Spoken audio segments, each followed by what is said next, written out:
एक गांव में अहमद नाम का एक गरीब लेकिन बहुत मेहनती किसान रहता था। वो सुबह सुबह उठकर अपने खेतों में चला जाता और दिन रात कड़ी मेहनत करता। लेकिन फिर भी उसकी जिंदगी से गरीबी खत्म नहीं होती थी। उसका छोटा सा घर था और कई बार उसके बच्चे भूखे सो जाते थे। इन सब के बावजूद अहमद कभी शिकायत नहीं करता था, बल्कि हमेशा दिल से अल्लाह का शुक्र अदा करता था। वो अक्सर अपने आप से कहता, जो मिलता है उसमें ही कोई भलाई होती है। उसकी ये बात उसकी मजबूरी नहीं, बल्कि उसका सब्र और ईमान था। एक दिन वो अपने खेत में हल चला रहा था। सूरज तेज चमक रहा था और मिट्टी सूखी हुई थी। अचानक उसका हल किसी सख्त चीज से टकराया। वो रुक गया, थोड़ा हैरान हुआ और जल्दी से मिट्टी हटाने लगा। जैसे जैसे वो मिट्टी हटाता गया, उसे एक पुराना सा चिराग दिखाई दिया। वो चिराग बहुत गंदा और मिट्टी में दबा हुआ था, जैसे सदियों से वहां पड़ा हो।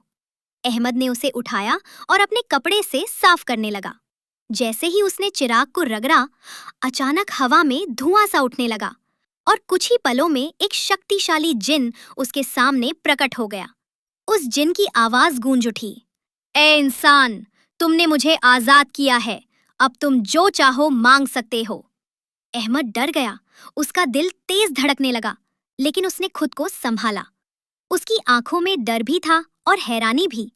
कुछ पल सोचने के बाद उसने धीमी आवाज में कहा, मुझे बहुत कुछ नहीं चाहिए, बस इतना चाहिए कि मेरे बच्चे भूखे न सोएं और मेरा गांव खुशहाल हो जाए। ये सुनकर जिन कुछ पल के लिए चुप हो गया। वो हैरान था, क्योंकि ज्यादातर लोग दौलत, ताकत और महल मांगते थे, लेकिन अहमद ने दूसरों की भलाई मांगी थी। जिन ने उसे ध्यान से देखा और कहा, तुम बहुत अलग हो, मैं तुम्हारी इच्छा पूरी करूंगा। अगले ही दिन से चमत्कार होने लगे। अहमद की जमीन बहुत ही उपजाऊ हो गई। उसकी फसलें पहले से कई गुना बढ़ने लगीं और धीरे धीरे पूरा गांव हरा भरा और खुशहाल होने लगा। लोग हैरान थे कि अचानक ये बदलाव कैसे आया। लेकिन अहमद ने अपनी इस नई मिली दौलत को सिर्फ अपने लिए नहीं रखा।